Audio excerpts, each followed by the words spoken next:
Hello friends, आज हम लोग ज्योमेट्री पे सर्कल से रिलेटेड कॉन्सेप्ट्स को पढ़ेंगे। फ्रेंड्स, इससे पहले हम लोगों ने ट्रायंगल से रिलेटेड ज्योमेट्री पे सारे कॉन्सेप्ट्स को पढ़ा था। अगर आपने वो वीडियो नहीं देखी है देन उसका लिंक आपको इसी वीडियो के डिस्क्रिप्शन में दिया गया है, आप वहाँ पर जाके इसको देख सकते हैं। फ्रेंड्स, कुछ लोगों ने हमें बोला है कि आप कानपुर में कोचिंग वगैरह ऑफलाइन खोल सकते हैं। तो देखिए गाइज, हमारा मकसद किसी भी तरह का बिजनेस करना नहीं था, क्योंकि कोचिंग्स खोलने के बाद वो एक तरह से बिजनेस ही हो जाता है, आपको पूरे टाइम वहीं पे बैठना होता है। देखिए, हमारा कोई भी इस तरह का मोटिव नहीं था। हमारा मोटिव मेन क्या था कि फ्रेंड्स, कई जैसे गांव वगैरह के एरियाज होते हैं या फिर कई लोग ऐसे हैं जो कोचिंग्स अफोर्ड नहीं कर सकते हैं, बट उन्हें नॉलेज बहुत होती है। वो क्या करते हैं, बेसिक से हर क्वेश्चन को सॉल्व कर सकते हैं। ठीक है, तो ऐसे लोगों को ही आपको गवर्नमेंट में जाना चाहिए। ठीक है, तो उनके लिए ये कोचिंग्स हम लोगों ने ऑनलाइन स्टार्ट करी थी, फ्री कोचिंग्स इसीलिए हम लोगों ने प्रोवाइड करानी स्टार्ट करी थी, क्योंकि अगर वो स्टूडेंट्स अगर गवर्नमेंट में जाते हैं तो वो लोग क्या करते हैं, अच्छा परफॉर्म करते हैं, अच्छा रिजल्ट देते हैं, गवर्नमेंट में उससे इम्प्रूवमेंट होता है, उससे देश जो है बेहतर बनता है।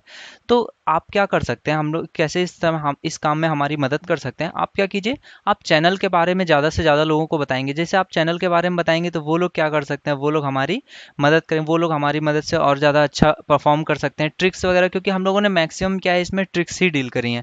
हम लोग बेसिक कॉन्सेप्ट उन लोगों को ज़्यादातर पता होते हैं, तो बेसिक कॉन्सेप्ट हम लोगों ने बहुत ही कम कराए हैं। आपको डायरेक्टली क्या कराया हुआ है, ज़्यादातर जो भी ट्रिक्स अवेलेबल हैं वो सभी हम लोगों ने यहाँ पर डिस्कस करी हुई हैं। ठीक है, तो प्लीज़ हमारी मदद कीजिए। हम लोग क्या कीजिए, आप चैनल सब्सक्राइब कर सकते हैं, आप ज़्यादा से ज़्यादा चीज़ों को शेयर कीजिए, आप ग्रुप्स वगैरह पर ज्वाइन ज्वाइन कीजिए, आप अपने फ्रेंड्स को यहाँ पर ज्वाइन करा सकते हैं। तो इससे हमें भी मदद मिलेगी और उन लोगों को भी बहुत ज़्यादा मदद मिलेगी। ठीक है, तो आज हम लोग क्योंकि सर्कल के कॉन्सेप्ट्स पढ़ने वाले हैं, तो चलिए देखते हैं इसमें कौन कौन से कैसे कैसे कॉन्सेप्ट्स होते हैं, कैसे कैसे इस पे क्वेश्चंस पूछे जा सकते हैं। तो देखिए, सर्कल में सबसे पहले तो आप बेसिक जो टर्म्स होते हैं जो कि बहुत इंपॉर्टेंट होते हैं उन्हें समझ लीजिए। तो बहुत बेसिक से टर्म्स होते हैं, जैसे कि सेंटर का टर्म होता है कि केंद्र पे जो पॉइंट होता है उसी को सेंटर बोलते हैं इंग्लिश में। इसके बाद क्या होती है कि इसके चारों ओर की जो जो कवर जिस तरह से बोलते हैं, इसको क्या बोलते हैं, परिधि या फिर सरकमफ्रेंस बोलते हैं। तो ये आपको ये चीज़ें पता होनी चाहिए, सरकमफ्रेंस होती है। इसके बाद त्रिज्या होती है जो कि रेडियस, इसका भी कॉन्सेप्ट होता है, ये आर होती है इसकी लेंथ। तो व्यास की जो लेंथ होती है वो क्या होती है, 2r हो जाती है। व्यास क्या होती है, त्रिज्या का जस्ट डबल होता है।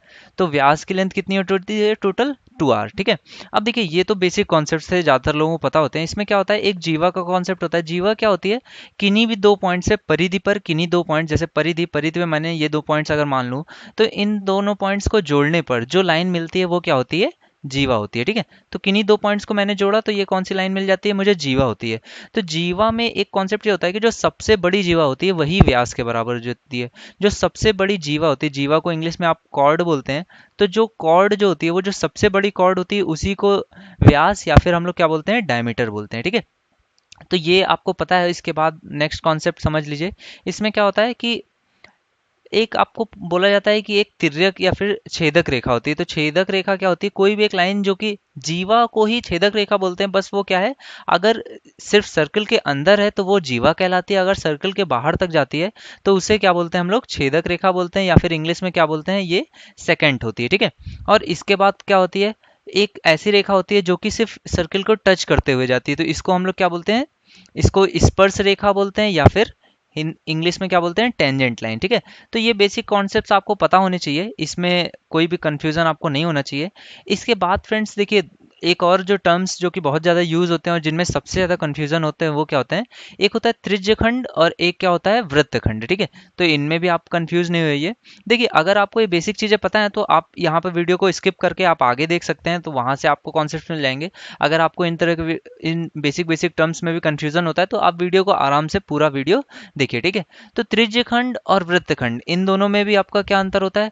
देखिए, त्रिज्यखंड क्या होता है, जैसे किसी भी आप सर्किल को लीजिए और एक पिज्ज़ा के टाइप से इसको आप, अगर मैं कट कर दूं इसको, जैसे एक पिज्ज़ा की एक फांकी निकालते हैं तो इस तरह से अगर कट किया जाए तो ये जो पार्ट होता है ये क्या कहलाता है कि ये त्रिज्य खंड है। ठीक है, लेकिन अगर मैं किसी एक वृत्त को लूं और इसको इस तरह से कट कर दूं, ठीक है, तो ये क्या होता है, ये क्या होता है आपका, ये होता है वृत्तखंड। ठीक है, तो वृत्तखंड को इंग्लिश में क्या बोलते हैं, आपको सेगमेंट बोलते हैं, जबकि त्रिज्यखंड को क्या बोला जाता है, सेक्टर। ठीक है, दोनों में ही एक कुछ आपके इंपॉर्टेंट कॉन्सेप्ट्स होते हैं, उनको समझ लेंगे। तो सबसे पहले आप त्रिज्यखंड को समझ लीजिए, त्रिज्यखंड में क्या इंपॉर्टेंट कॉन्सेप्ट्स होते हैं।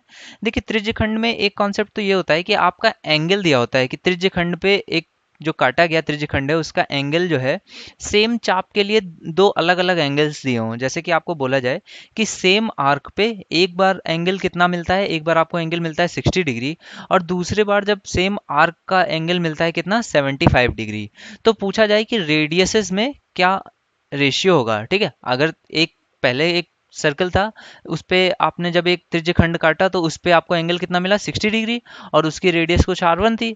और दोबारा एक दूसरा सर्कल था जिस पे कि आपने त्रिज्यखंड काटा जिसका कि सेम चाप पे मतलब कि सेम आर्क की जो लेंथ है वो क्या है सेम है। तो उस केस में पूछा जाए कि r2 यानी कि दूसरी रेडियस क्या होगी। तो इसके लिए आपको बेसिक सा एक फॉर्मूला पता होना चाहिए कि एंगल इज इक्वल टू क्या होता है आपका आर्क अपॉन रेडियस होता है। ठीक है, कि चाप की लेंथ जो होती है वो कैसी होती है, जो भी एंगल बन रहा हो थीटा मल्टीप्लाइड विद जो रेडियस होती है इसके बराबर आपकी चाप की लेंथ होती है। तो अगर चाप की लेंथ आपकी समान हो, दोनों केसेस में बराबर हो, कांस्टेंट हो, तो थीटा और आर का जो मल्टीप्लिकेशन होगा वो भी कैसा हो जाएगा, कांस्टेंट हो जाएगा। तो इसमें आपका क्या आ जाता है कि 60 इंटू R1 बराबर क्या होगा 75 इंटू R2। तो इसमें आपको हर बार इतना आपको करने की जरूरत नहीं है। आप वैसे आप क्या कीजिए, देखिए यहाँ पर R1 अपन R2 आपका कितना आ गया 75/60। ठीक है, तो आप अगली बार से क्या कीजिए, जब भी आपको थीटा 1 और थीटा 2 दिया जाए और R1 रेशियो R2 पूछा जाए, आप क्या कीजिए दूसरे वाला जो थीटा 2 होगा अपॉन थीटा 1 कर दीजिए, वही आपका सीधे से आंसर आ जाएगा। वो कितना हो जाएगा 75/60 कर दीजिए, 15 से कट जाएगा, 15×5 = 75, 15×4 = 60। तो R1 और R2 यानी कि रेडियसेस में जो रेशियो होगा वो कितना होगा 5:4। ठीक है, ये आपका एक कॉन्सेप्ट होता है। दूसरा एक कॉन्सेप्ट इसी में क्या होता है कि आपके त्रिज्यखंड में ही पूछा जाता है कि सरकमफेरेंस क्या होगी। सरकमफेरेंस पूछी जाती है आपकी कि अगर आपने एक त्रिज्यखंड काट दिया है, ठीक है, किसी भी एक रेडियस आर का आपने एक एक त्रिज्यखंड काट दिया है, तो जो बचा हुआ पार्ट होगा उसकी आपसे पूछता है कि सरकमफेरेंस क्या होगी। देखिए सरकमफेरेंस आपको वैसे तो पता होगा, सर्किल के लिए सरकमफेरेंस कितनी होती है 2πr होती है, ये तो बेसिक सी बात है। लेकिन अगर आपसे पूछा जाए कि किसी एंगल थीटा का आपसे एक त्रिज्यखंड काटा गया है, एक आपका सेक्टर काट दिया गया है, उसके बाद आपसे पूछा जाए कि अब सरकमफेरेंस कितनी होगी, तो आपसे कुछ बेसिकली इस चीज की पूछा जा रहा है कि ये जो पार्ट बचा हुआ है इसकी सरकमफेरेंस कितनी होगी। ठीक है, तो इसकी सरकमफेरेंस निकालने के लिए देखिए क्या तरीका होता है कि पहले तो आप ये निकालिए कि सिर्फ इस थीटा के लिए इतनी की वैल्यू क्या होगी। ठीक है, तो देखिए इतनी की वैल्यू क्या होती है, अगर आपसे इतने की वैल्यू सिर्फ पूछी गई तो वो कितनी होती है। अगर यहाँ पर एंगल ये थीटा बन रहा है, देखिए अगर ये एंगल 360 पूरा बनता तब ये वैल्यू कितनी हो जाती 2πr। लेकिन क्योंकि अब ये एंगल सिर्फ कितना बन रहा है, सिर्फ थीटा बन रहा है, इस वजह से इसकी वैल्यू कितनी होती है थीटा अपॉन 360 इंटू 2πr। ठीक है, ये तो बात हो गई सिर्फ इतनी लाइन की, मैंने बताई कि जो परिधि है उसकी लेंथ कितनी हो गई थीटा अपॉन 360 इंटू 2πr। अब जो ये जो लाइन खींच जाती है ये भी आपकी परिधि में शामिल होती है। ठीक है, तो इसकी लेंथ कितनी होगी, क्योंकि ये एक आर है और ये भी आर है, तो टोटल जो आपकी परिधि होती है इस केस में वो कितनी होती है थीटा अपॉन 360 इंटू 2πr और प्लस में 2 टाइम्स r। ठीक है, अगर आपसे कभी भी इस तरह से त्रिज्यखंड बना हुआ हो और आपसे क्या पूछा जाए कि कंप्लीट इसकी सरकमफ्रेंस कितनी होगी, तो इसकी सरकमफ्रेंस आपकी कितनी आ जाएगी theta upon 360 into 2πr plus 2r। ठीक है, ये बेसिक चीज़ें हैं, आप इनको समझ लीजिए क्योंकि इस तरह क्वेश्चन अगर पेपर में आ जाता है और अगर आपको ये कॉन्सेप्ट ना पता हो तो फिर आपको काफ़ी प्रॉब्लम हो सकती है। ठीक है, तो ये तो हम लोगों ने त्रिज्यखंड के बारे में पढ़े, हम लोगों ने जो बेसिक कॉन्सेप्ट थे। अब वृत्तखंड के बारे में भी कुछ कॉन्सेप्ट देखिए। देखिए वृत्तखंड आपको पता है कि क्या होता है कि यहाँ कहीं से भी किन्हीं दो पॉइंट्स को आपने जोड़ दिया, एक जीवा टाइप की आपने काट दी, तो ये आपका वृत्तखंड हो गया। वृत्तखंड में एक क्या होता है आपका लघु वृत्तखंड जो कि ये छोटा वाला होता है, और एक क्या होता है ये दीर्घ वृत्तखंड यानी कि ये बड़ा वाला होता है। ठीक है, तो देखिए वृत्तखंड में जो सबसे इंपॉर्टेंट कॉन्सेप्ट होता है वो क्या होता है कि अगर आपके सेंटर से आपने इस जीवा पर कोई भी एक परपेंडिकुलर डाली गई है, ठीक है, अगर आपने इस पे कोई परपेंडिकुलर डाली है तो वो कितनी होती है, वो परपेंडिकुलर क्या करती है, जैसे अगर मैं कहूँ इस जीवा की लेंथ क्या है ए बी है, ठीक है, तो ए बी को वो दो बराबर भागों में कट करती है। ठीक है, अगर मैं कहूँ कि इसका सेंटर ओ है और यहाँ पर ये कुछ एम पर मिल रही है, तो अगर मैं बोलता हूँ कि ओ एम अगर परपेंडिकुलर है ए बी के, जहाँ पर ओ क्या है सेंटर है, तो क्या होगा कि जो एम होगा वो बराबर होगा एम बी के। यानी कि इसका मतलब क्या हो गया कि आपका जो भी ये अगर मैं परपेंडिकुलर डालता हूँ तो वो कैसा बाइसेक्ट करती है। ठीक है, अगर कोई भी परपेंडिकुलर लाइन खींची जाए तो वो किसी भी जीवा को क्या करती है बाइसेक्ट करती है। अगर जीवा पर मैं कोई भी एक परपेंडिकुलर लाइन खींचता हूँ तो वो उसको क्या करती है बाइसेक्ट करती है। और यही वाइस वर्सा भी ट्रू है, अगर मैं किसी एक लाइन को खींचता हूँ यानी कि कोई भी एक जीवा हो और अगर मैं उसके मिड पॉइंट से एक लाइन खींचता हूँ जो कि आपके सेंटर को टच करती हुई जाएगी, तो वो हमेशा क्या होगी, वो हमेशा उस पर परपेंडिकुलर होगी। ठीक है, तो ये बेसिक्स आपने कॉन्सेप्ट सीखा। अब इस पे देखिए दूसरा एक और जो इंपॉर्टेंट कॉन्सेप्ट होता है वो क्या होता है कि अगर सेम कॉर्ड है, लेंथ अगर कॉर्ड की सेम लेंथ की दो कॉर्ड हैं, ठीक है, मैं मानता हूं कि अगर ए बी है और एक सेम लेंथ की कॉर्ड यहाँ पर भी खींची गई हो, ये क्या हो, अगर सी डी हो, ठीक है, तो इन दोनों कॉर्ड के बीच में दूरी, जो सेम लेंथ की अगर कॉर्ड है ए बी और सी डी, तो इन दोनों के बीच की जो दूरी होगी सेंटर से, जो सेंटर से दूरी होगी वो कैसी होगी, समान होगी। अगर मैं कहूँ कि यहाँ पे सेंटर ओ है और ये एम हो और ये एन हो, अगर ये ए बी की लेंथ सी डी के बराबर है तो ओ एम की लेंथ जो होगी वो भी ओ एन के बराबर होगी। ये तो एक चीज हो गई। दूसरी चीज क्या होगी कि अगर मैं कहूँ सेंटर पे अगर सी डी ने कुछ एंगल थीटा सबटेंड किया है, तो angle subtended by C D, C O D जो होगा, वही एंगल जो है ए बी ने जो सबटेंड किया होगा सेंटर पे ए ओ बी, ये भी कैसा होगा, बराबर होगा। ठीक है, तो सेंटर पे जो एंगल सबटेंड किया होगा वो दोनों केसेस में कैसा होता है, बराबर होता है। इसका मतलब क्या होता है कि अगर इक्वल लेंथ की दो कॉर्ड खींची जाए तो वो इक्वल एंगल सबटेंड करती हैं, साथ ही साथ वो सेंटर से कितनी, इक्वली डिस्टेंस पे भी होती है। सेंटर से डिस्टेंस उनकी क्या होती है, इक्वल होती है। तो देखिए इसी पे बेस्ड कुछ क्वेश्चंस बहुत ही अच्छे से बनते हैं, तो उनको एक आध यहाँ पर ही डिस्कस कर लेते हैं। देखिए कुछ बेसिक से क्वेश्चंस पहले तो मैं डिस्कस करता हूँ। जैसे कि ये क्वेश्चन आपका क्या हो कि मान लीजिए आपको कुछ दी गई हो लेंथ, यहाँ पर कितनी है, मान लीजिए इसकी लेंथ कुछ दी हो 24, ठीक है, 24 सेंटीमीटर की एक जीवा है जो कि सेंटर से कितनी, 5 सेंटीमीटर की दूरी पर है। ठीक है, आपकी क्या कहा गया आपको कि सेंटर से 5 सेंटीमीटर दूरी पर एक जीवा है जिसकी लेंथ कितनी है, 24 है। तो आपको पूछा गया हो कि सर्कल की क्या बताइए, रेडियस बताइए। ठीक है, तो देखिए यहाँ पर आपको पता है कि ये अगर ये परपेंडिकुलर खींचा गया इस पे, तो ये कितनी दूरी पर होगा, सॉरी अगर आपको डिस्टेंस बोली जाएगी तो डिस्टेंस हमेशा कैसे, परपेंडिकुलर डिस्टेंस होती है। ठीक है, तो ये 5 आपको पता चल गया, और क्योंकि परपेंडिकुलर डिस्टेंस है तो ये हाफ डिवाइड करेगी, तो ये कितनी हो गई, 12। तो आपको सिर्फ ये रेडियस बतानी थी। तो ये देखिए अगर ये 5 है, ये 12 है, तो ये कितना हो जाएगा, 13 होगा। अब इसके लिए आपको राइट एंगल ट्राइंगल में मैंने ट्रिग्नोमेट्री के फर्स्ट वीडियो में आपको कुछ ट्रिपलेट्स बताए थे, तो कुछ जो बहुत इंपॉर्टेंट है वो मैं यहाँ पे फिर से बता दे रहा हूँ। जैसे कि 3, 4 और 5, अगर आपको 3 लेंथ ये पता हो, 3 हो और ये 4 हो, तो हमेशा ये कैसी होगी, हाइपोटेन्यूज आपका कितना हो जाएगा, 5 हो जाएगा। किसी भी राइट एंगल ट्राइंगल में अगर आपको दो लेंस दी हो 3 और 4, तो हाइपोटेन्यूज हमेशा कितना हो जाएगा, 5। सिमिलरली अगर आपको दो लेंस कितनी, 5 और 12 दी हो, तो हाइपोटेन्यूज कितना हो जाता है, 13। और इसी तरह के कई मैंने आपको रेशियोज वहां पर बताए हुए हैं। अगर आपने वो वीडियोस ट्रिग्नोमेट्री के नहीं देखे तो वो आप वहां पर जाकर एक बार देख लीजिए। तो इस तरह से ये क्वेश्चन आते हैं कि 5, 12, तो ये कितना हो जाएगा आपका, 13 हो जाएगा। ठीक है, अब इसी पे और क्वेश्चंस कैसे बनते हैं, ये तो बहुत ही बेसिक क्वेश्चन हो गया, बहुत ही इजीली आप सॉल्व कर लेते।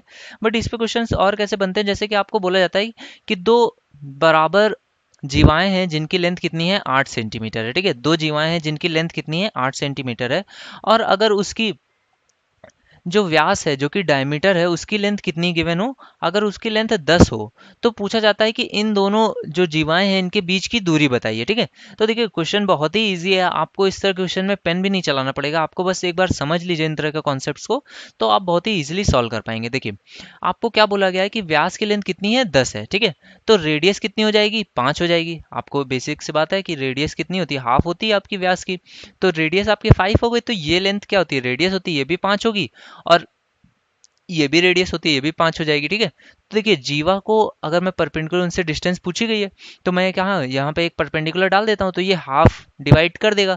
तो पूरे की लेंथ कितनी है, 8 गिवन है, तो हाफ की लेंथ कितनी हो जाएगी, 4 हो जाएगी। ठीक है, तो ये 4 हो गई और ये 5 है। और अभी मैंने आपको बताया कि ट्रिपलेट क्या होता है, 3, 4 और 5 का होता है, तो 4 और 5 आपको मिल गए, और हाइपोटेन्यूज 5 मिल गया, एक 4 मिल गया, तो ये बची हुई लेंथ कितनी होगी, ये आपकी 3 हो जाएगी। ठीक है, सिमिलरली यहाँ पर 5 है और ये भी 4 है, तो ये कितनी हो जाएगी, 3। तो इनके बीच की डिस्टेंस कितनी हो जाएगी, 3 और 3, ये कितनी हो जाएगी, 6। ठीक है, तो ये क्वेश्चन आपका पेपर में पूछा गया क्वेश्चन है, तो इसकी लेंथ सीधे से कितनी आ जाएगी आपकी, 6 सेंटीमीटर। ठीक है, इसके बाद देखिए इसी पे बेस्ड और कैसे क्वेश्चन पूछा जाता है।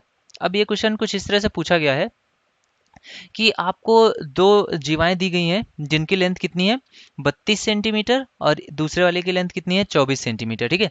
तो क्वेश्चन में ये कह रहा है कि आपको बताना है कि इन दोनों के बीच की दूरी कितनी होगी। अब इन दोनों के बीच की दूरी बतानी है, जबकि आपको व्यास की लेंथ कितनी दी गई है 40 सेंटीमीटर, ठीक है। तो इस क्वेश्चन में भी आपको कोई दिक्कत नहीं होनी चाहिए। आप देखिए क्या करेंगे, आपको पता है व्यास की लेंथ 40 है तो रेडियस कितनी हो जाएगी 20 सेंटीमीटर्स।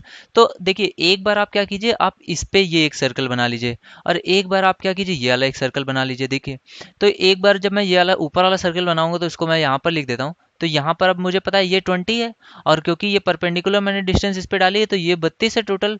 तो इसका आधा कितना हो जाएगा, ये 16 हो जाएगा। अब देखिए यहाँ पर आपको ट्रिपलेट हो सकता है, जिन लोगों ने नहीं पढ़ा उनको नहीं दिख रहा होगा, बट देखिए अगर मैं इसमें से 4 कॉमन लूँ तो ये कितना लिखा हुआ है 4 इंटू 5 और यहाँ पर ये 16 है, ये कितना लिखा हुआ है 4 इंटू 4, ठीक है। तो यहाँ पर ये 5 है और ये 4 है तो यहाँ पर ये कितना हो जाएगा 3, तो 3 इंटू 4। देखिए ये जो तीनों वैल्यूज होती हैं क्या किस में होती हैं, रेशियो के फॉर्म में होती हैं, ठीक है। तो ये रेशियोज हैं तीनों, तो मैं क्या कर सकता हूँ इनमें 4 का तीनों में चाहूँ तो मल्टीप्लाई कर सकता हूँ। तो यहाँ पर भी मैंने 4 का तीनों में मल्टीप्लाई कर दिया तो ये कितना आ गया 20, ये कितना आ गया 16, तो ये कितना रहा होगा 4 तियाँ 12, ठीक है। तो आपको इसकी लेंथ कितनी पता चल गई, जो 30 यहाँ पर ये कितना है 16 वाला अगर मैंने लिया हुआ है यानी कि 32, तो इसकी लेंथ ये कितनी आ गई आपकी 12 सेंटीमीटर, ठीक है। अब जो नीचे वाला है ये 24 वाला है, इसके लिए सॉल्व कर लेता हूँ। तो ये टोटल कितना है 20 है, रेडियस तो 20 ही रहेगी और इससे डिस्टेंस यही पूछा गया है। और यहाँ पर ये कितना है, ये 24 का है तो इसका आधा हो जाएगा क्योंकि ये परपेंडिकुलर डाला हुआ है। तो ये कितनी हो जाएगी 12। तो देखिए यहाँ पर भी ये क्या लिखा हुआ है 4 इंटू 5 और यहाँ पर ये क्या लिखा हुआ है 4 इंटू 3। तो ये देखिए 5 और 3 रेशियो मिल गया तो मुझे क्या बचा है 4 रेशियो बचा है। तो 4 इंटू 4 यानी कि तीनों में देखिए 4 कॉमन आ गया। तो आपका ये क्या है 5 और 3 और 4, ये फिर से यही ट्रिपलेट बन गया। तो 4 इंटू 4 यानी कि इसकी लेंथ टोटल कितनी आ जाएगी, यहाँ से यहाँ तक की ये कितनी आ जाएगी 16, ठीक है। तो ये लेंथ 16 है और इतनी लेंथ 12 है तो इन दोनों के बीच की दूरी कितनी हो जाएगी 16 माइनस 12 यानी कि 4 सेंटीमीटर, ठीक है। तो इस तरह के क्वेश्चन आपसे पूछे जा सकते हैं। हो सकता है ये क्वेश्चन इस तरह से पूछा जाए कि ये वाली जो कि इनमें से कोई एक कॉर्ड जो है वो अपोजिट साइड में हो। देखिए क्वेश्चन में कहा जाएगा कि जो दोनों कॉर्ड्स हैं वो या तो सेम साइड में है या फिर क्या आपको बताया जाएगा कि ये अपोजिट साइड में है। तो इस तरह से क्वेश्चन दिया जाएगा और आपसे क्या पूछा जाएगा कि या तो उन दोनों के कॉर्ड्स के बीच की दूरी बताइए या फिर उन दोनों कॉर्ड्स के बीच की दूरी दी गई होगी और आपसे क्या पूछेगा रेडियस की डिस्टेंस आप बताइए, ठीक है। तो इस तरह से हम लोग इनको सॉल्व कर लेते हैं। अब देखिए यही क्वेश्चन कुछ कैसे घुमा कर दे सकता है वो भी आप देख लीजिए। देखिए कुछ इस तरह से क्वेश्चन गिवन था और आपसे क्या कहा गया था कि आपको छोटे वाले जो सर्कल है इसके ऊपर एक बड़ा वाला सर्कल खींचा गया है। छोटे वाले अगर सर्कल की रेडियस कितनी हो 5 हो और बड़े वाले सर्कल की आपको रेडियस गिवन थी कितनी है 13 हो, ठीक है। तो आपको पूछा गया था कि अगर मैं इस पे एक स्पर्श रेखा खींचूंगा इस छोटे वाले सर्कल पे तो वो जो इसको बड़े वाले सर्कल को टच करती हुई जाएगी, सॉरी ये थोड़ा सा गलत बन गया, इस तरह से खींचता हूँ कि अगर एक स्पर्श रेखा इसको टच करती हुई जाती है तो उस स्पर्श रेखा ए बी की लेंथ क्या होगी। देखिए ये क्वेश्चन कितना अजीब सा पूछा गया था, लेकिन अगर आपको ये कॉन्सेप्ट पता है तो आप बहुत ही ईजिली कर लेंगे। देखिए छोटे वाले सर्कल की रेडियस कितनी है 5 है तो मैं यहाँ पर ये 5 हो गई, ठीक है। अब बड़े वाले सर्कल की रेडियस आपको पता है कितनी है 13 है तो बड़े वाले सर्कल की रेडियस कुछ मैंने यहाँ पर खींच ली है 13 हो गई, ठीक है। तो अब आपको पता चलिए ये 13 है ये 5 है तो 5 12 और 13 का आपको पता है ट्रिपलेट होता है, ठीक है। तो 5 और 13 मिल गया तो ये लेंथ कितनी हो जाएगी 12 हो जाएगी, ठीक है। तो ये लेंथ आपकी 12 हो गई। अब क्योंकि ये परपेंडिकुलर मैंने डाला था, क्योंकि देखिए जो जो स्पर्श रेखा होती है वो किसी भी सर्कल के जो स्पर्श रेखा होती है वो उसको 90 डिग्री पे टच करती हुई जाती है हमेशा, ठीक है। अगर मैं उससे परपेंडिकुलर डालूंगा तो वो जो जो किसी भी इसको देखिए यहाँ पर देख लीजिए, अगर मैं किसी भी सेंटर से एक परपेंडिकुलर डालता हूँ किसी भी एंड पॉइंट पे परिधि पे तो उससे जो मैं स्ट्रेट लाइन खींचूंगा वो कैसी होती है स्पर्श रेखा, या फिर मैं इसको वाइस वर्सा कहूँ कि जो स्पर्श रेखा होती है उस पर अगर आप किसी भी सेंटर से पॉइंट अगर उस पर खींचते हैं लाइन तो वो हमेशा कैसी होती है परपेंडिकुलर होती है, ठीक है। तो यहाँ पर ये परपेंडिकुलर हो गई, इसका मतलब ये कैसे हाफ डिवाइड करेगी सेंटर से क्योंकि खींची गई है तो ये भी 12 होगी और ये भी 12 होगी। तो स्पर्श रेखा की आपकी लंबाई कितनी आ जाती है सीधे से 24, ठीक है। तो ईजी सा क्वेश्चन था लेकिन घुमा करके पूछा गया था, इस वजह से थोड़ी सी हो सकता है इसमें आपको प्रॉब्लम हो जाती है, इसलिए मैंने इसको यहाँ पर डिस्कस किया। बाकी सर्कल से रिलेटेड जितने भी क्वेश्चंस होंगे उन सभी को मैं नेक्स्ट वीडियो जो बनाऊंगा उसमें डिस्कस करूंगा, जितने भी क्वेश्चंस आपके पूछे गए होंगे आज तक के पेपर में तो उसको आप देखना ना भूलिए। इसके बाद देखिए सर्कल में कुछ और कॉन्सेप्ट जो होते हैं जो कि बहुत इंपॉर्टेंट होते हैं उनको भी समझ लीजिए। देखिए अगर आपसे कहा जाए कि किसी भी कॉर्ड से या फिर किसी भी सेगमेंट से किसी भी कॉर्ड या फिर सेगमेंट से अगर किसी भी पॉइंट पर, किसी सेम कॉर्ड या सेम सेगमेंट से किसी भी एक पॉइंट पर जो एंगल खींचा जाता है वो हमेशा क्या होता है, बराबर होता है। देखिए, चाहे वो यहाँ पर खींचा जाए या फिर यहाँ पर खींचा जाए, ठीक है, ये सारे जो पॉइंट्स होते हैं ये कैसे होते हैं, आपस में बराबर होते हैं। ठीक है, अगर यहाँ पर एक एंगल आपको दिया गया हो कि ये थीटा है, तो ये भी कितना हो जाएगा आपका, थीटा हो जाएगा, और ये भी कितना हो जाएगा आपका, थीटा हो जाएगा। ठीक है, तो किसी सेम कॉर्ड या फिर सेम सेगमेंट से जो आपके एंगल्स खींचे जाते हैं परिधि पर, वो सारे एंगल्स कैसे होते हैं, आपस में बराबर होते हैं। ठीक है, ये बहुत ही इंपॉर्टेंट कॉन्सेप्ट है, इस पे बेस्ड बहुत सारे क्वेश्चंस मैं आपको कराऊंगा। दूसरी चीज क्या होती है इसमें, अगर किसी भी सेम कॉर्ड या सेम सेगमेंट से किसी भी परिधि पर एंगल कुछ खींचा जाए और वो एंगल कितना हो, थीटा हो। ठीक है, किसी भी कॉर्ड या फिर आपके सेगमेंट से परिधि पर या फिर सरकमफेरेंस पे जो भी एंगल अगर खींचा जाए, अगर वो थीटा हो, तो सेंटर पे जो एंगल खींचा जाता है वो कितना होता है, वो 2 थीटा के बराबर होता है। ठीक है, जो सेंटर पे जो एंगल खींचा जाएगा वो परिधि पे जो खींचा गया एंगल होता है उससे कितना होता है, डबल होता है। ठीक है, तो सरकमफेरेंस या फिर आर्क पे जो एंगल खींचा गया अगर वो थीटा होगा, तो सेंटर पे जो एंगल खींचा जाएगा वो कितना हो जाएगा, 2 थीटा हो जाएगा। ठीक है, तो ये भी आपको कॉन्सेप्ट पता होना चाहिए। दूसरी चीज इस पे जो एक और कॉन्सेप्ट होता है वो क्या होता है, कि ये तो बात हुई कॉर्ड पे या फिर सेगमेंट पे। दूसरी चीज क्या होती है कि अगर आपका कॉर्ड या फिर मैं ये बोलूँ कि जो सबसे बड़ी कॉर्ड होती है यानी कि डायमीटर से, ठीक है, तो डायमीटर से अगर आर्क या फिर आपके सरकमफेरेंस पे कभी भी जो भी एंगल खींचा जाता है वो कितना होता है, हमेशा 90 डिग्री होता है। तो ये तीनों कॉन्सेप्ट आपको पता होने चाहिए, बहुत ही इंपॉर्टेंट कॉन्सेप्ट्स हैं। तो अगर ये क्वेश्चन अक्सर करके पूछा जाता है कि अगर आपसे पूछा जाए कि डायमीटर के द्वारा यहाँ पर सरकमफेरेंस पे एक एंगल खींचा गया वो कितना हो गया, तो ये सीधे से कितना हो जाएगा आपका, 90 डिग्री होता है। ठीक है, तो ये तीनों कॉन्सेप्ट आपको बहुत याद होने चाहिए, क्योंकि इनसे रिलेटेड बहुत सारे क्वेश्चंस मैं आपको नेक्स्ट वीडियो में डिस्कस करूंगा। ठीक है, इसके बाद देखिए इस पे बेस्ड कुछ और क्वेश्चंस जो कि पूछे गए हैं वो यहाँ पर मैं थोड़ा सा डिस्कस कर देता हूँ। देखिए, एक क्वेश्चन जो पूछा गया था वो कुछ इस तरह से पूछा गया था, आपको पेपर में कुछ भी नहीं दिया गया था, आपको सीधे से दिया गया था कि ये एक ट्रायंगल है ए बी सी और यहाँ पर एक सेंटर है ओ। ठीक है, और ये पूछा गया था कि अगर ये इस तरह से कुछ बनाया जाए और सेंटर ओ है, ये ट्रायंगल ए बी सी है जहाँ पे बी सी एक कॉर्ड है, ए बी और ए सी एक मिलाया गया एक ट्रायंगल है, तो पूछा गया था कि आपको बताना था कि angle of B A C plus angle of O B C, ठीक है, इसका सम कितना होगा। ठीक है, ये क्वेश्चन पूछा गया था, यानी कि इसका एंगल और इसका एंगल का सम क्या होगा। ठीक है, तो देखिए इन दोनों एंगल्स का सम आप वैसे तो याद रखिए 90 होगा, बट कैसे होता है वो थोड़ा सा आप जल्दी से समझ लीजिए। देखिए, क्योंकि ओ से दो पॉइंट्स खींचे गए बी और सी, ये दोनों सरकमफेरेंस पे, तो ये दोनों क्या हो जाएंगी, रेडियस हो जाएंगी। ये दोनों रेडियस हो गई, तो ये एक ट्राइंगल में आपको होता है समान भुजाओं के सामने का कोण भी कैसा होता है, समान होता है। यानी कि अगर ये आर है और ये आर है, तो इनके सामने का कोण भी अगर ये थीटा होगा तो ये भी कैसा हो जाएगा, थीटा हो जाएगा। ठीक है, तो ये मैंने मान लिया कि ये भी थीटा है, ये भी थीटा है, तो ये कितना हो जाएगा, तीनों कोणों का सम कितना होता है, 180। तो बी ओ सी कितना आपका आ जाएगा, बी ओ सी आ जाएगा 180 माइनस 2 थीटा। ठीक है, तो बी ओ सी आपका कितना आ गया, 180 माइनस 2 थीटा। अब आपको पता है सेंटर पे बना जो कोण होता है वो अगर सरकमफेरेंस पे कोण बनाया जाएगा तो उसका कैसा हो जाएगा, आधा हो जाएगा। तो एंगल ए की वैल्यू कितनी आ जाएगी, आधे इसकी, 90 माइनस थीटा। ठीक है, तो अब आपसे देखिए क्या पूछा गया था, बी ए सी यानी कि ए एंगल, इसकी वैल्यू कितनी है, 90 माइनस थीटा, और ओबीसी की वैल्यू कितनी है, ओबीसी की वैल्यू है थीटा। तो इन दोनों का सम कैसा आ जाएगा, सीधे से 90 डिग्री। तो आपको पेपर में ये सब कुछ भी करने की जरूरत नहीं, आप इस चीज को याद रखिए क्योंकि क्वेश्चन अक्सर पूछा गया है। तो एंगल ए पूछा जाए और आपसे क्या पूछा जाए, जो अंदर में सेंटर पे एक एंगल बनाया गया है ओ बी सी, तो इसमें कोई भी एक साइड का ओ बी सी या फिर ओ सी बी, ये इनमें से कोई भी एक एंगल आपको एक साथ रख के पूछा जाए कि इन दोनों का सम कितना होगा, तो इन दोनों का सम आपका कितना आ जाएगा, 90 डिग्री। ठीक है, तो ये क्वेश्चन है। इसके बाद देखिए एक बहुत ही अच्छा क्वेश्चन कैसे बन सकता है इस पे, वो आप देखिए, क्योंकि मैंने ये सीरीज जो है लास्ट ईयर्स के जितने भी पेपर्स में आए हुए क्वेश्चंस हैं उन्हीं से कॉन्सेप्ट्स को देखते हुए बनाई है। तो इस पे मैंने जो भी बहुत अच्छे क्वेश्चंस लिए थे दिखे थे उनको मैंने यहीं पर आपके साथ डिस्कस किया हुआ है। तो देखिए एक क्वेश्चन क्या था कि बोला गया था कि दो कॉर्ड्स हैं ए बी और सी डी। ठीक है, दो कॉर्ड्स ए बी हैं और सी डी है। ठीक है, एक आपकी कॉर्ड है ए बी और एक आपकी कॉर्ड है सी डी। ठीक है, और क्या बोला गया था कि ये कॉर्ड्स कैसी हैं, आपस में कट करते हैं कहाँ पर, पी पर। ठीक है, तो पूछा गया था आपसे कि बी पी सी इस एंगल की आपको वैल्यू बतानी है। जबकि क्वेश्चन में क्या कहा गया था, अगर ये सेंटर ओ हो तो बोला गया था कि सेंटर ओ से आपको गिवन था क्वेश्चन में कि ए ओ सी और बी ओ डी, ठीक है, इन दोनों की वैल्यू गिवन थी। एक की वैल्यू थी 50 डिग्री और एक की वैल्यू कितनी गिवन थी, 40 डिग्री। ठीक है, तो आपको कैसे कहा गया था कि ए ओ और सी इसकी वैल्यू आपको गिवन थी और दूसरी किसकी गिवन थी, बी बी ओ और डी, ठीक है, इसकी वैल्यू गिवन थी। तो एक तरफ आपकी कितनी थी 50 और एक तरफ कितनी थी 40, ठीक है। अब आपसे पूछा गया था कि बी, ये पी पॉइंट है अगर, तो बी पी सी की वैल्यू आपको बतानी। तो देखिए क्वेश्चन कितना भयानक तरीके का, डिफरेंट डेंजरस लग रहा है, शक्तिमान टाइप का आपका बीच में बन गया है, लेकिन क्वेश्चन है बहुत इजी। कई लोगों इसको देख के ही छोड़ देंगे कि ये तो क्या ही क्वेश्चन पूछा गया है। देखिए क्वेश्चन बहुत इजी, आपसे क्या पूछा गया कि ए ओ सी आपको गिवन है।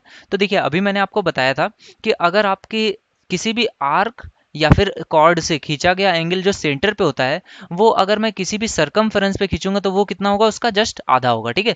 तो आपको ए ओ सी पता था, तो आप ए बी सी सीधे से बता सकते थे। तो ए बी सी आपका कितना आ जाता, ए बी सी आपका आ जाता 25 डिग्री, ठीक है, क्योंकि यहाँ पे 50 था तो ये कितना हो जाता 25 डिग्री।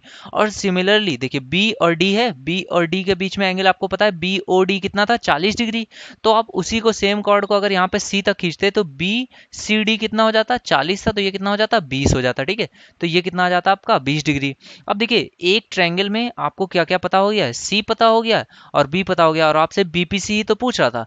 तो तीनों एंगल्स का सम कितना होना चाहिए 180 डिग्री, और आपको ये दोनों पता है कितना हो गया 45। तो यहाँ पर अगर मैं x मान लूँ तो ये कितना आ जाएगा, x की वैल्यू कितनी आ जाएगी 180 माइनस 20 और 25 45, तो ये कितना आ जाता सीधे से 135, ठीक है। ये आपका आंसर कितना आ जाता है 135 डिग्री सीधे से आपका आ जाता। तो इजी क्वेश्चन हैं लेकिन बहुत ज़्यादा डिफिकल्ट वे में बनाए जा सकते हैं। तो अगर आपको बेसिक कॉन्सेप्ट बहुत अच्छे से पता रहेगा तो फिर आपको प्रॉब्लम नहीं होगी इस तरह के क्वेश्चंस को सॉल्व करने में। नेक्स्ट कॉन्सेप्ट देखते हैं। अब ये देखिए गाइज, जैसे कि अभी हम लोगों ने पढ़ा था कि किसी भी कॉर्ड या सेगमेंट से जब हम लोग कोई भी एंगल सेंटर पे खींचते हैं, सेंटर पे कोई एंगल अगर खींचते हैं, अगर वो 2 थीटा हो तो आर्क पे वो एंगल कितना हो जाता है, जस्ट हाफ हो जाता है। सेम चीज़ यहाँ पर भी हो रही है। देखिए अगर किसी भी एंगल, किसी भी सेगमेंट या फिर कॉर्ड से हमने अगर सेंटर पे एंगल खींचा है तो ये कितना है 2 थीटा है। तो वही एंगल अगर हम लोग आर्क पे खींचेंगे तो वो कितना हो जाता है थीटा हो जाता है, ठीक है। लेकिन फ्रेंड्स देखिए अगर क्वेश्चन कुछ इस तरह से पूछा जाए कि आपसे सेंटर पे एंगल खींचा गया वो कितना है 2 थीटा है, तो आर्क पे, बड़े वाले आर्क पे या फिर जो इसके जस्ट अपोजिट आर्क पे उस पे ना खींच के अगर आपसे कुछ यहाँ पर एंगल खींचे तो वो पूछे ये कितना होगा। तो देखिए इसमें भी आपको कंफ्यूज होने की जरूरत नहीं है। आप क्या कीजिए, पहले आप ये एंगल निकाल लीजिए। तो ये एंगल आपका कितना हो जाएगा, देखिए ये है 2 थीटा, तो ये कितना हो जाएगा, क्योंकि एक किसी भी अगर मैं एक पॉइंट खींचूं और पूछूं ये एंगल कितना है, तो ये एंगल कितना होता है 360 डिग्री होता है, ठीक है। तो किसी भी पॉइंट पे जो एंगल होता है वो टोटल कितना होता है 360 डिग्री होता है। तो अगर एक साइड आपका 2 थीटा है तो ये अपोजिट साइड अगर मैं एंगल पूछूं तो ये कितना हो जाएगा 360 माइनस 2 थीटा, ठीक है।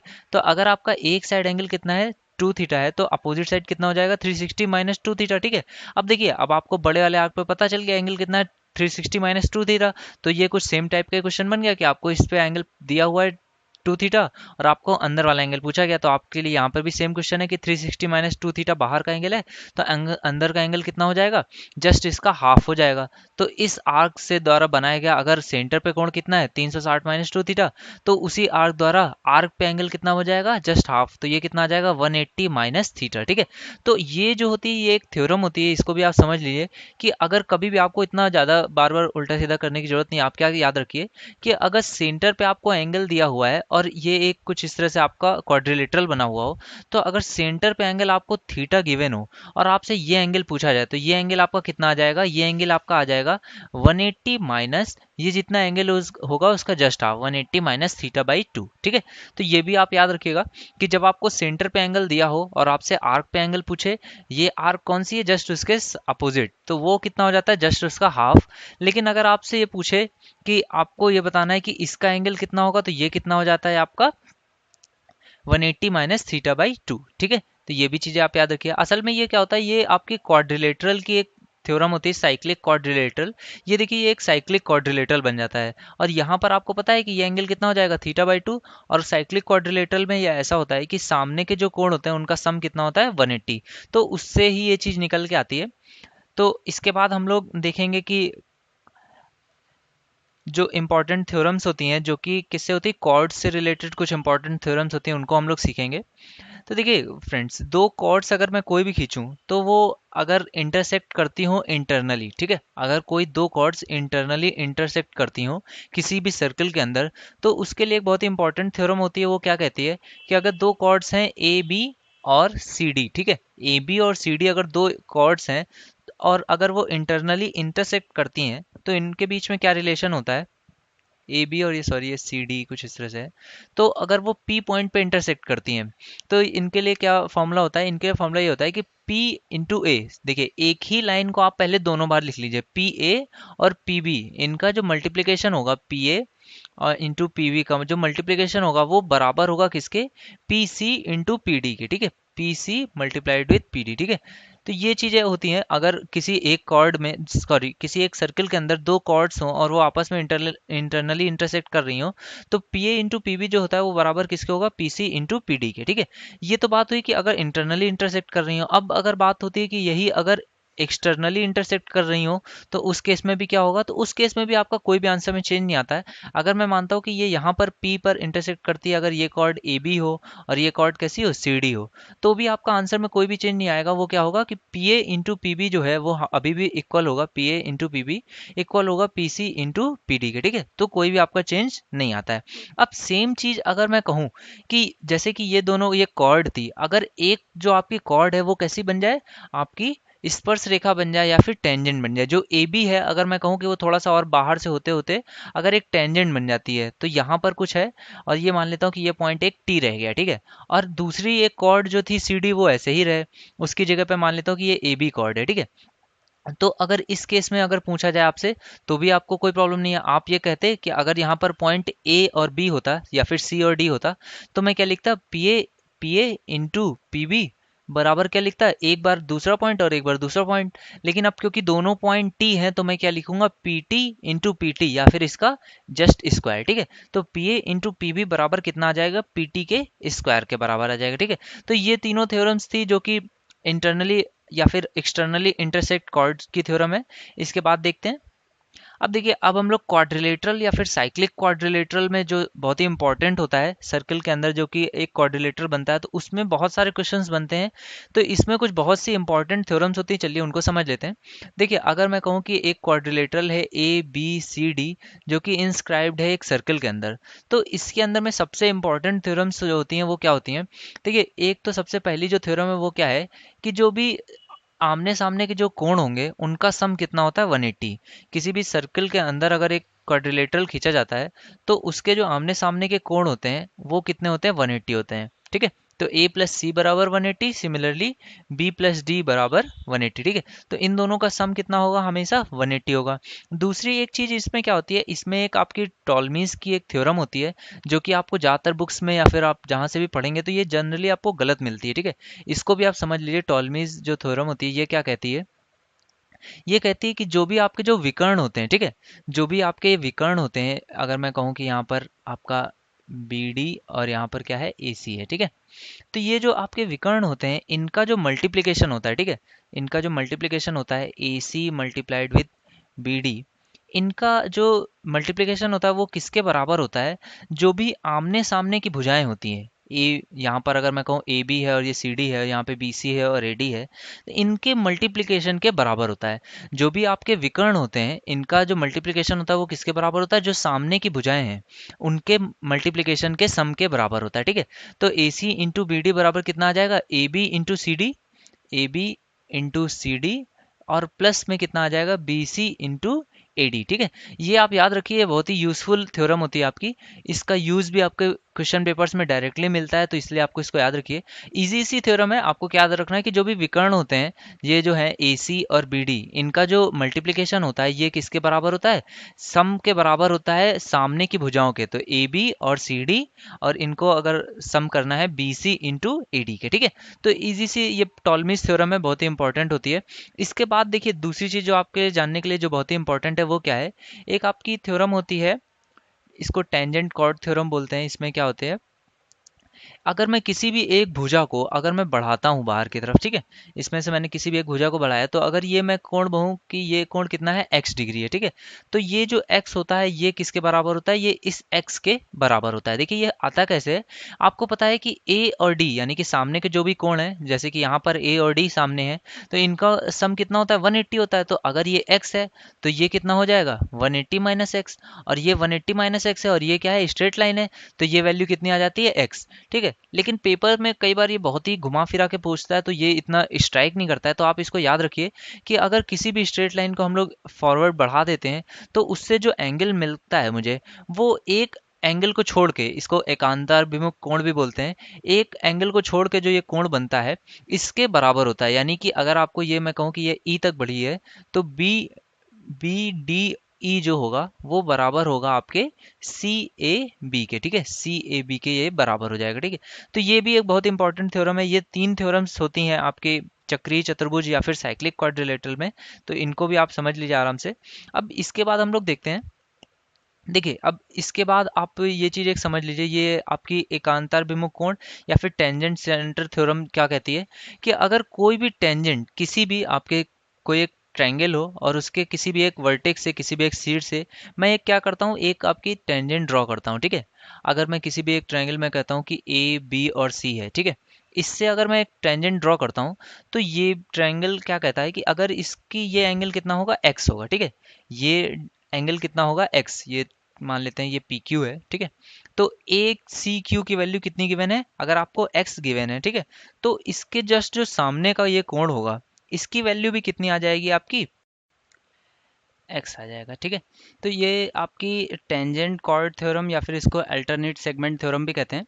देखिए इसको कैसे आप याद रखिए कि इसमें जो एक्स डिग्री है आपका, ये बाहर से जो एक्स डिग्री है, ये जिस लाइन को छू रहा है, उस लाइन से जो दोनों ही एंगल्स बन रहे हैं, उन दोनों को छोड़ के जो बाकी तीसरा एंगल आपका बन रहा होगा, वही इसके बराबर हो जाएगा। ठीक है, अल्टरनेट सेगमेंट भी इसको इसीलिए बोलते हैं, इसका ये दोनों एंगल्स आपस में बराबर होते हैं। तो इस पे बेस्ड एक बहुत ही अच्छा जो क्वेश्चन आया था, वो भी चलिए देख लीजिए। देखिए ये एंगल आपको कितना गिवन था, 120 डिग्री। ठीक है, क्वेश्चन में पेपर में ये एंगल आपको गिवन था 120 डिग्री। दूसरी चीज क्या थी कि ये आपकी यहाँ से एक आपको स्पर्श रेखा गिवन थी पेपर में, कि ये एक स्पर्श रेखा आपके यहाँ से जा रही है, और आपको ये एंगल पूछा गया था, ये एंगल आपको बताना था। ठीक है, तो ये काफी पहले पेपर में आया था, जबकि ये इतनी थ्योरम बहुत ज्यादा प्रचलित में नहीं थी, तब ये क्वेश्चन पूछा गया था। देखिए कितना डिफिकल्ट क्वेश्चन बनाया गया था, इसको अगर आप किसी भी तरह से सोचेंगे तो आपको नहीं पता चलेगा।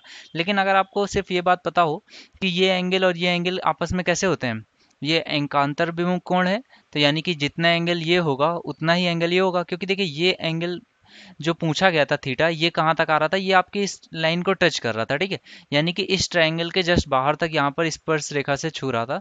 तो ये एंगल आपका सीधे से 1 सेकंड का भी आपका आंसर नहीं था, आपका आंसर डायरेक्ट कितना आ जाता, 120 डिग्री। ठीक है, तो बहुत ही अच्छे क्वेश्चंस भी इस पे पूछे जाते हैं। तो अगर आपको ये चीज़ें पता हैं तो आप आसानी से कर लेंगे। अगर आपको ये प्रमेय या थ्योरम से नहीं पता होंगी तो आपको काफ़ी डिफिकल्टी आएगी। नेक्स्ट टाइप देखते हैं गाइस। अब देखिए ये बहुत ही ज़्यादा इंपॉर्टेंट थ्योरम्स हैं जो कि पूछी भी जाती हैं पेपर्स में। इसमें थ्योरम, पहली चीज़ तो आप ये जान लीजिए इस थ्योरम में क्या क्या होता है।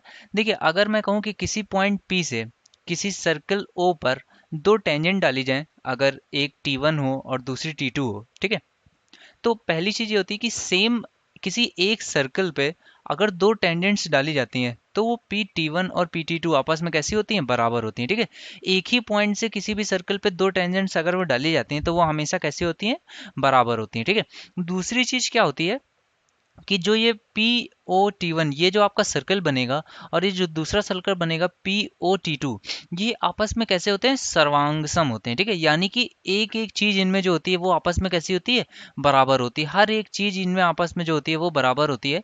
देखिए ओपी तो आपका कॉमन ही है।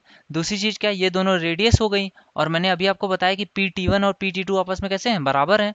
तो किसी भी सर्कल पे जो दो टेंजेंट्स जब डाली जाती हैं एक ही पॉइंट से, तो ये जो बनने वाले दोनों ट्रायंगल्स हैं ये आपस में कैसे हो जाते हैं, सर्वांगसम हो जाते हैं। यानी कि ये ओ टी वन पी जो होता है वो सर्वांगसम होता है ओ टी टू पी के बराबर। ठीक है, अब दूसरी चीज इस पे जो एक और जो थ्योरम होती है, जो एक और पॉइंट होता है, वो भी आप जान लीजिए कि इससे अगर मैं कहूँ कि ये एंगल ये जो बन रहा है ये अल्फा है, और यहाँ पर जो एंगल ये बन रहा हो ये अगर कैसा हो, थीटा हो, ठीक है, तो अल्फा प्लस थीटा की वैल्यू भी कितनी होती है, 90 डिग्री होती है। ठीक है, अल्फा प्लस थीटा की वैल्यू कितनी होती है, 90 डिग्री होती है। जब अल्फा प्लस थीटा की वैल्यू 90 हो गई, इट मीन्स ये भी कितना हो जाएगा आपका, ये भी आपका 90 होगा। और ये चीज़ आपको पता भी होगी कि कोई भी टेंजेंट जो होती है वो कितना 90 डिग्री का कोण बनाते हैं। अभी मैंने आपको थोड़ी देर पहले ही ये चीज़ बताई हुई थी। ठीक है, तो अल्फा प्लस थीटा कितनी होता है, ये भी आपका बराबर होता है 90 डिग्री का। ठीक है, अब इसके बाद कुछ और जो इंपॉर्टेंट पॉइंट्स होते हैं वो भी आप समझ लीजिए। देखिए कुछ इस तरह से आपका क्वेश्चन पेपर में पूछा जाता है, जिसमें कि आपको यहाँ पर ये P है और ये कितना गिवन होगा, ए गिवन होगा, ठीक है। अब आपसे आपको गिवन क्या होगा, पी ए बराबर कितना है, पी से पॉइंट ए तक की आपको डिस्टेंस कितनी गिवन है, 15 सेंटीमीटर गिवन है। और आपसे हो सकता है क्या पूछ ले, आपसे कई चीजें इसमें पूछ सकता है, मैं कुछ एक आध चीजें आपको बता देता हूँ। जैसे कि एम एन और ये आपका ओ हो गया और ये हो गई बी, ठीक है। आपसे पूछा होगा कि ट्राइंगल पी एम एन का आपसे पूछा जाए परिमाप कितना होगा, ठीक है, यानी कि P M plus M N plus P N, इसकी वैल्यू आपसे पूछी जाए, या फिर आपसे कई चीज़ें पूछी जाएंगी। तो मैं आपको सारे कॉन्सेप्ट इसमें कैसे कैसे बनते हैं वो चीज़ समझ लीजिए। आप देखिए, सबसे पहली चीज़ तो ये कि पी ए बराबर आपको 15 सेंटीमीटर गिवन है। अब देखिए ये जो पॉइंट एम है, यहाँ से इस बड़े वाले सर्किल ओ पर दो टेंजेंट्स डाली गई हैं, एक एम एन, और अगर मैं इस चीज़ को एक नाम अगर एक्स दे देता हूँ, तो ये कितनी हो गई, एम एन और एम एक्स, ठीक है। ये दो टेंजेंट्स डाली गई किसी एक पॉइंट से, तो ये दोनों आपस में कैसी हो जाएंगी, बराबर हो जाएंगी, ठीक है। तो अगर यहाँ तक की कुछ दूरी अगर 15, यहाँ तक की मैं मान लूँ ये वाई होगी, तो ये दूरी कितनी होगी, 15 माइनस वाई, ठीक है। अब क्योंकि यहाँ से y ये बराबर होगा और ये भी y के बराबर हो, ये दोनों बराबर होती हैं, ठीक है। अब सिमिलरली इस पॉइंट पे आप आ जाइए, क्योंकि ये मैंने आपको बताया कि ये जितना ये होगी उतनी ही ये डिस्टेंस होगी, और ये दोनों ट्रायंगल्स कैसे हैं, सर्वांगसम है। तो ये 15 माइनस वाई होगी, तो ये भी कितनी हो जाएगी, 15 माइनस वाई, और ये भी कितना हो जाएगा, क्योंकि टोटल डिस्टेंस 15 है, तो ये भी कितनी हो जाएगी, वाई, और यहाँ पर ये डिस्टेंस भी कितनी हो जाएगी आपकी, वाई हो जाएगी, ठीक है। तो आपका अब जो क्वेश्चन था कि इसका परिमाप कितना होगा, तो देखिए 15 minus Y plus 15 minus Y, और यहाँ पर ये कितनी हो गई, y और y, ये कितना हो गई, 2y, ठीक है। ये तो 2y हो गई, तो ये 2y से ये 2y आपका कट जाएगा, तो ये टोटल इसका कितना आ गया, 15 और 15 30 आ गया, ठीक है।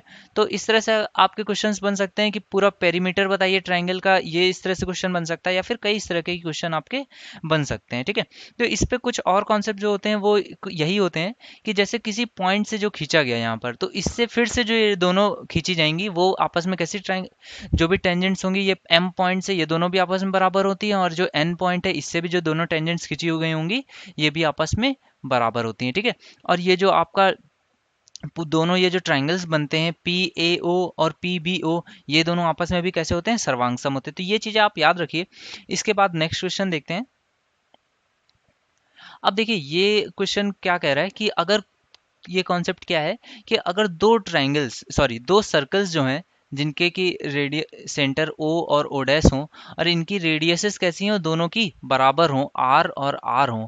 अगर दो बराबर रेडियस वाले सर्कल्स अगर एक साथ एक्सटर्नली टच करते हैं, बाहर बाह्य स्पर्श कर रहे होते हैं, और इन पे अगर एक कॉमन टेंजेंट खींची जाती है, अगर इन पे कॉमन टेंजेंट खींची जाए पी और क्यू, ठीक है, और ये इन दोनों के बीच में कहाँ पर टच करते हो, मान लीजिए एम पर टच करते हो, ठीक है।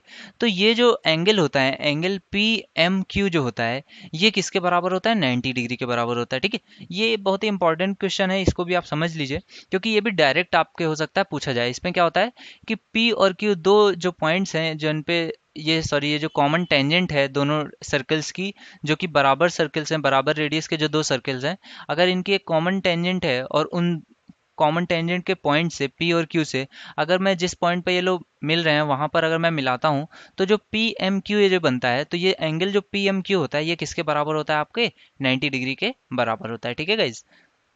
अब देखिए अगर ये कॉमन टेंजेंट की अब बात आ जाती है कि कॉमन टेंजेंट के क्वेश्चन इसमें बहुत सारे बनते हैं, तो वो भी चलिए समझ लेते हैं। देखिए इसमें क्या पूछा जाता है आपका, अगर ये सर्कल्स टच नहीं हो रहे हो और तब आपसे कॉमन टेंजेंट खींची गई हो, और आपको दो चीज़ें गिवन होती हैं, सॉरी तीन चीज़ें गिवन होती हैं। एक क्या गिवन होता है आपको, इस बड़े वाले सर्कल की रेडियस गिवन होती है जो कि मैं मान लेता हूँ कैपिटल आर, और आपसे इस स्मॉल वाले सर्कल की रेडियस गिवन होती है आर, ठीक है। और अब आपसे क्या पूछा जाता है कि अगर आपको इन दोनों के बीच का पॉइंट की डिस्टेंस कितनी गिवन है, डी गिवन है, ठीक है। तो आपसे पूछा जाता है कि ये जो कॉमन टेंजेंट होगी इसकी आपको डिस्टेंस बतानी है। तो देखिए सबसे पहली चीज आपको क्या देखनी है कि आपको ये पता है कि जो टेंजेंट होती है उसकी लेंथ, उस वो जो होती है वो कितने पे, 90 डिग्री के कोण पे टच करती है किसी भी सर्कल को, ठीक है। टेंजेंट का ये प्रॉपर्टी ही होती है, मैंने आपको कई बार अभी बताई हुई है। तो आप क्या कीजिए, ये आपको पता चल गया कि ये 90 डिग्री पे है। अब दूसरी चीज क्या कीजिए कि ये जो दो, ये C1 C2 ये दोनों सर्कल्स के सेंटर्स हैं, इनसे जो ये स्ट्रेट लाइन खींची गई होगी C1 C2, ये स्ट्रेट लाइन है, ठीक है। इसके पैरेलल मैं एक लाइन खींचता हूँ, कहाँ से होते हुए जो जाएगी, जो कि C2 पर एक टेंजेंट के जहां पर टच करता है वहां पर जाकर टच करेगी, ठीक है। तो मैंने ये एक स्ट्रेट एकदम पैरेलल लाइन खींची जिसकी जो लेंथ है वो भी किसके बराबर है, डी के बराबर है, ठीक है। मैंने डी की ही जो लेंथ ये दी थी इसके इक्वल एक इसके पैरेलल एक लाइन खींची जो इससे थोड़ा सा ऊपर है, तो ये कुछ यहाँ पर ऐसे आकर टच करती है, ठीक है। अब आपसे पूछा क्या गया है, आपसे पूछा गया है C1 और C2 जो दोनों सर्कल्स हैं, इनकी जो कॉमन टेंजेंट है उसकी आपको लेंथ बतानी है। तो अब आपको पता है कि यहाँ पर ये एंगल कितना है, 90 डिग्री है।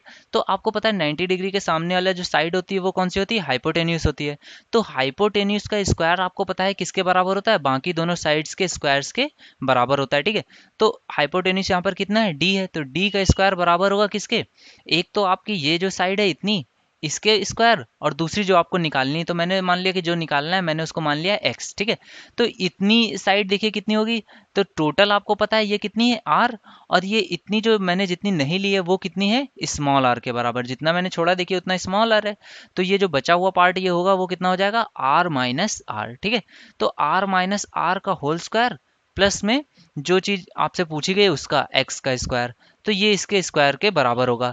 तो इससे आपकी कॉमन टेंजेंट निकल आती है, इसको डायरेक्ट कॉमन टेंजेंट बोलते हैं। तो डायरेक्ट कॉमन टेंजेंट जो कि मैंने x मानी हुई है लेंथ, उसकी वैल्यू डायरेक्टली कितनी आ जाएगी आपकी, x बराबर अंडर रूट में आ जाएगा आपका d का स्क्वायर माइनस में आर माइनस आर का होल स्क्वायर, ठीक है। देखिए अगर आप इस चीज को समझ लेंगे तो आपको ये फॉर्मूला याद करने की जरूरत नहीं रह जाएगी। आपको ये पता होना चाहिए कि यहाँ पर एंगल 90 है, तो 90 के सामने का जो साइड होगी वो कौन सी होगी, हाइपोटेन्यूस होगी, ठीक है। तो जो ये कॉमन टेंजेंट है अगर इसको आपने x मान लिया तो x का स्क्वायर बराबर किसके हो गया, हाइपोटेन्यूस का स्क्वायर माइनस में जो दूसरी साइड है, तो दूसरी साइड कितनी है, r माइनस आर है। तो इस तरह से आपका ये डायरेक्ट फॉर्मूला आ जाता है कि x की वैल्यू कितनी हो जाएगी, d का स्क्वायर ब्रैकेट में, सॉरी डी का स्क्वायर अंडर रूट के अंदर पूरे में माइनस ब्रैकेट में आर माइनस आर का होल स्क्वायर, ठीक है। तो ये तो हम लोगों ने समझा डायरेक्ट कॉमन टेंजेंट, या फिर इसको हिंदी में क्या बोलते हैं, उभयनिष्ठ अनुस्पर्श रेखा, डायरेक्ट कॉमन टेंजेंट या फिर अनुस्पर्श, इसको रेखा बोलते हैं हिंदी में, उभयनिष्ठ अनुस्पर्श रेखा, ठीक है, उभयनिष्ठ अनुस्पर्श रेखा। और अगर इसी चीज में अगर आपसे पूछा जाए कि ट्रांसवर्स कॉमन टेंजेंट के अगर लेंथ पूछी जाए, ये या हिंदी में इसको क्या बोलते हैं, तिर्यक उभयनिष्ठ रेखा, ठीक है। तो अभी जो हम लोगों ने पढ़ा था उसमें आपके x की वैल्यू कितनी आ रही थी, अंडर रूट में d का स्क्वायर माइनस में r माइनस आर का होल स्क्वायर, ठीक है। r माइनस आर क्यों करना पड़ रहा था, क्योंकि यहाँ पर हमकी जो हमारी जो लेंथ थी वो उसके ऊपर हम लोग इसके कॉमन एक समानांतर एक रेखा खींच रहे थे, ठीक है। इस केस में हम लोगों को जस्ट अपोजिट एक रेखा खींचनी पड़ती, इस वजह से इस वाले केस में आप डायरेक्टली इसको याद रख लीजिए। इसमें क्या होता है कि अगर आपको बीच की डिस्टेंस कितनी गिवन हो, इन दोनों के बीच की डिस्टेंस अगर गिवन हो d, और जो बड़ा वाला सर्कल है उसकी रेडियस कितनी, कैपिटल आर गिवन हो, और जो छोटा वाला रेडियस है उसकी स्मॉल आर गिवन हो, तो इस केस में जबकि आपके ट्रांसफर्स पूछी जाए, देखिए जबकि डायरेक्ट कॉमन टेंजेंट पूछी जाती है तो ये कितना आ जाता है आपका, डी सी टी की वैल्यू कितनी होती है, डी स्क्वायर माइनस में आर माइनस आर का स्क्वायर। लेकिन जब आपसे ट्रांसवर्स कॉमन टेंजेंट पूछी जाएगी तो ये आपकी लेंथ कितनी आ जाएगी, एक्स की वैल्यू सीधे से अंडर रूट में डी स्क्वायर, लेकिन क्योंकि ये है तो हाइपोटेन्यूस ही तो यहाँ पे माइनस रहेगा, लेकिन यहाँ पर कितना हो जाता है, आर प्लस आर का होल स्क्वायर, ठीक है। तो ये एक सिर्फ माइनस और प्लस का ये सिंबल होता है, इतना सा अगर आप याद रखेंगे तो ये इस टाइप के क्वेश्चन भी आपसे इजिली सॉल्व हो जाएंगे, ठीक है। इसके बाद देखते हैं गाइज। अब फ्रेंड्स इसके बाद जो सबसे इंपॉर्टेंट कॉन्सेप्ट होता है वो ये होता है कि कॉमन कॉर्ड आपसे पूछा जाता है जब दो सर्कल्स आपस में इंटरसेक्ट कर रहे होते हैं, ठीक है। तो इसी क्वेश्चन को ले लीजिए, इसमें कॉमन कॉर्ड का जो क्वेश्चन आता है जिसमें कि आपसे कॉमन कॉर्ड निकालने के लिए कहा जाता है, इसमें दो टाइप होते हैं। जो टाइप 1 होता है उसमें क्या होता है, उसमें आपसे बहुत ही ईजी सा क्वेश्चन होता है। इसमें क्या होता है कि देखिए जो दोनों सर्कल्स आपस में इंटरसेक्ट कर रहे होते हैं, इसमें ये दोनों सर्कल्स एक दूसरे के सेंटर से होते हुए जाते हैं। अगर मैं कहूँ कि इसका सेंटर C1 है और इसका सेंटर C2 है, तो ये दोनों एक दूसरे के कैसे सेंटर से होते हुए जाते हैं। तो अगर मैं कहूँ कि कॉमन कॉर्ड क्या है, ए बी है, तो ए बी की लेंथ आपकी सीधे से कितनी होती है, अगर मैं कहूँ ये दोनों सर्कल्स की रेडियस कितनी है, आर और आर है, ये दोनों सर्कल सेम रेडियस के हैं, तो ए बी की लेंथ कितनी हो जाती है, आर रूट 3, ठीक है। ये तो एक केस होता है, इसमें इजी भी होता है अगर आप समझना चाहें तो। देखिए मैंने क्या किया हुआ है, सेंटर से इस पॉइंट पे, ऊपर वाले पॉइंट पे ए, ये एक लेंथ खींच दी है, ये इसके रेडियस के बराबर होगी। सिमिलरली यहाँ से भी खींच दी है, ये इसके रेडियस के बराबर होगी। और क्योंकि ये इसका सेंटर है और ये इसका सर्कमफेरेंस है, तो इनके बीच की दूरी भी कितनी होगी, आर होगी। तो देखिए ये क्या है, इक्विलेटरल ट्रायंगल बन गया है। तो यहाँ पर भी 60, यहाँ पे भी 60, यहाँ पे भी 60 होगा। तो इस केस में मैं अगर इसकी हाइट निकालना चाहूँ तो इसकी हाइट आपको पता होना चाहिए, इक्विलेटरल ट्रायंगल की हाइट कितनी होती है, आर रूट 3/2, ठीक है। तो आर रूट 3 बाई इसकी हाइट है। तो टोटल अगर मैं इसकी यहाँ पर अगर मैं मानूँ कि ये पॉइंट डी है, तो ए डी की लेंथ मुझे कितनी पड़ गई, a√3/2, अगर AD की लेंथ अगर r√3/2 है तो आपको पूरी AB की लेंथ निकल आएगी, AD का जस्ट डबल कर दीजिए तो ये कितना हो जाएगा r√3। ठीक है, देखिए ये जो चीज़ें हैं ये कुछ केसेस में मान्य है, कुछ केसेस में आपकी कुछ चीज़ें नहीं प्रूव होती हैं। जैसे कि अगर रेडियस सेम है उस केसेस में आपका क्या होता है, जब रेडियस सेम है तो जो C1 और C2 के बीच की जो लेंथ होगी वो भी आपस में इंटरसेक्ट करेगी, जो आपकी कॉमन कॉर्ड होगी, और जो C1 C2 है वो कॉमन कॉर्ड AB को भी इंटरसेक्ट करेंगी। ठीक है, यानी कि ये दोनों आपस में इंटरसेक्ट कर रही होंगी। ठीक है, लेकिन जिस केस में आपकी रेडियसेस बराबर नहीं होंगी, अगर यहाँ पे मैं कहूँ कैपिटल आर है, यहाँ पे स्मॉल आर है, उस केस में आपका क्या होता है, उस केस में ये जो कॉमन कॉर्ड है ये आपकी C1 C2 को इक्वली इंटरसेक्ट नहीं करती। अगर यहाँ पे कुछ वैल्यू होगी तो यहाँ पे कुछ दूसरी वैल्यू होगी, लेकिन जो C1 C2 है ये आपकी कॉमन कॉर्ड को हमेशा इंटरसेक्ट करेगी। ठीक है, तो ये चीज़ आपकी है, तो मैंने यहीं पर उस चीज़ का यूज़ किया है कि अगर कॉमन कॉर्ड जो है AB हमारी उसको C1 C2 इंटरसेक्ट कर रहा है, उस केस में ये वैल्यू क्या आएगी। ठीक है, तो उस केस में मैंने आधे की वैल्यू निकाल ली थी और पूरे की वैल्यू यहाँ पर सीधे से उसका डबल कर दिया। ठीक है, अब इसी पे एक केस ये बनता है जबकि वो एक दूसरे के सेंटर से होते हुए नहीं जा रहे हो। ठीक है, तो उस केस में आपसे क्वेश्चन पूछा जाता है कि इसकी वैल्यू क्या होगी। तो देखिए उस केस में आप डायरेक्ट भी इसको याद रख सकते हैं। अगर मैं कहूँ कि इसका सेंटर की ये कितनी रेडियस है, R है, और यहाँ पर क्या है, यहाँ पर R1 है सॉरी, और यहाँ पर क्या है R2 है, और इन दोनों के बीच की डिस्टेंस कितनी है C1 C2 है। तब आपसे कॉमन कॉर्ड पूछी जाए तो आपका डायरेक्ट फॉर्मूला क्या होता है, 2R1 R2 अपॉन में कितना आ जाता है AB। ठीक है, सॉरी अपॉन में C1 C2। ठीक है, C1 C2 क्या है, उन दोनों सेंटर्स के बीच की डिस्टेंस है जो कि आपको गिवन होगी। तो ये आपका एक डायरेक्ट फॉर्मूला इस केस में बन जाता है जबकि आपकी दोनों के बीच की लेंथ दी हो, दोनों आपकी रेडियसेस गिवन हो, तो ये आपका डायरेक्ट आंसर आ जाता है। क्या हो जाता है, 2 टाइम्स दोनों की रेडियसेस का मल्टीप्लाई डिवाइडेड बाई जो भी उनके बीच की डिस्टेंस होगी। ठीक है, तो ये हो गया आपकी कॉमन कॉर्ड्स निकालने के डायरेक्ट फॉर्मूलेस। अब इसके बाद गाइज कुछ और इंपॉर्टेंट थ्योरम्स होती हैं, उनको भी हम लोग समझ लेंगे। देखिए ये जो थ्योरम होती है इसमें क्या होता है, इसके अंदर भी एक सर्कल होता है। इस केस में आपसे क्या पूछा जाता है, इसमें आपको गिवन है कि ये जो ट्रायंगल है ए बी सी ये एक राइट एंगल ट्रायंगल है। ठीक है, जिसमें कि ए सी जो है उसके बड़े वाले ट्रायंगल के सेंटर से होता हुआ जाता है। तो आपसे क्या पूछा जाता है, अगर स्मॉल वाले की रेडियस आपको स्मॉल आर गिवन हो, कैपिटल वाले बड़े वाले की रेडियस आपको कैपिटल आर गिवन है, और अब आपसे पूछा जाता है कि इसमें आपको बताना which of the following is correct. ठीक है, इस तरह का क्वेश्चन भी एक आध बार पूछा गया है, तो इसको भी आप समझ लीजिए। अगर यहाँ पर मैं कहूँ कि इसकी लेंथ कितनी है C है और इसकी लेंथ कितनी है B है। ठीक है, तो ये तो 2R हो जाएगा हाइपोटेन्यूज। ठीक है, तो इसमें पूछा जाता है कि क्या क्या इसमें ट्रू है, तो इसमें एक डायरेक्ट फॉर्मूला होता है, ये भी आप याद रखिए कि 2 टाइम्स R प्लस R जो होता है ये बराबर होता है B प्लस C के। ठीक है, तो ये भी एक इंपॉर्टेंट फॉर्मूला होता है, इसको भी आप याद रखिए। इसके बाद एक और इंपॉर्टेंट थ्योरम होती है, वो क्या कहती है, देखिए अगर किसी भी एक ट्रायंगल के अगर इन सब इंस्क्राइब करते हैं हम लोग सर्कल के अंदर, और उसके बाद एक ये लेंथ एक कोई भी एक स्ट्रेट लाइन खींचते हैं जो कि इस सर्कल को इस ट्रायंगल को कट करती है कहाँ पर, डी पर, तो उस केस में एक थ्योरम जो बनती है जो कि ए का स्क्वायर होता है ये डायरेक्टली बराबर होता है, किसके बराबर होता है, जो दोनों साइड्स हैं A B multiplied with A C plus D into A. ठीक है, डी इंटू ए के बराबर होता है। ठीक है, तो ये भी एक इंपॉर्टेंट थ्योरम होती है, इसको भी आप लोग एक बार देख लीजिए। ये कुछ इंपॉर्टेंट थ्योरम्स थी जो हम लोगों ने आज डिस्कस करी सर्कल से रिलेटेड। इसके बाद हम लोग जो भी सेंटर्स होते हैं जो कि इन सेंटर सरकम सेंटर सेंट्रॉइड, तो इनसे रिलेटेड जो भी कॉन्सेप्ट होते हैं उनको हम लोग नेक्स्ट वीडियो में डील करेंगे।